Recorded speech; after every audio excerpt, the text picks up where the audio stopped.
చేతిలో పడగానే అది ఎంతో విలువని నాకు చూపితివే.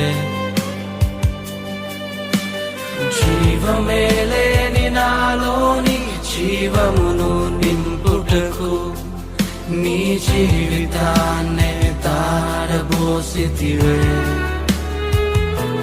నీది శాశ్వత ప్రేమయ నేను మరచిపోలేనయా. ఎన్ని యుగాలైనా మారదు.